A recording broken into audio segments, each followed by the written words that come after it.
Good day mga ka-DIY. Share ko lang po yung aking second version na DIY foaming machine.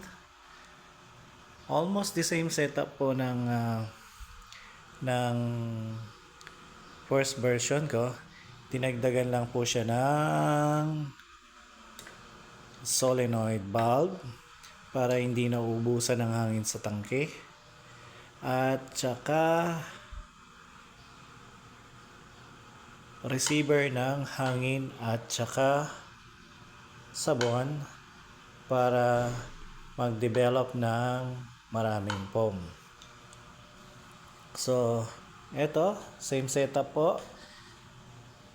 Meron siyang pump. Tapos, quick release hose para paglilinisan yung tangke ng sabon, mas madaling malinisan. Tapos meron siyang check valve sa ilalim para hindi na uubusan ng fluid ang pump pag umandar. Then filter para malinis yung papasok na sabon sa pump. Also dito check valve para hindi mapasukan ng hangin ang pump to prevent sa cavitation. Kasi pag napapasukan ng hangin yung pump, mabilis masira. Nagkakaroon ng hangin at explosion that can cause cavitation sa pump. Madaling masira. And then sa compressor, compare sa dating version, pinalaki ito ng konti, which is 140 watts to.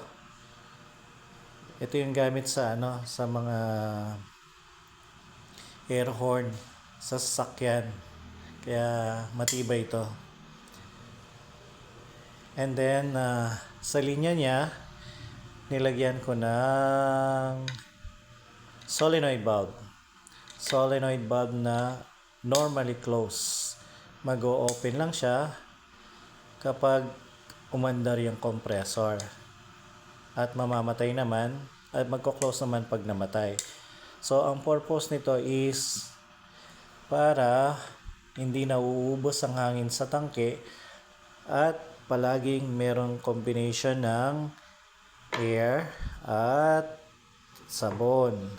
Kasi pag ubos ang laman ng tangke, pag pinaandar ng customer yung vending machine, puro tubig lang, sabon ang mangyayari.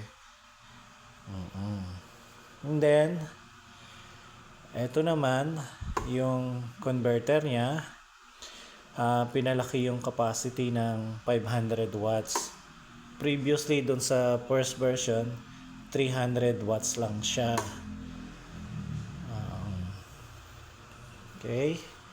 At ang panghuli, ito yung pinaka-importanting nadagdag ngayon sa second version ng aking foaming machine. Nilagyan ko siya ng receiver para pag pumasok yung hangin at sabon, papasok doon sa ilalim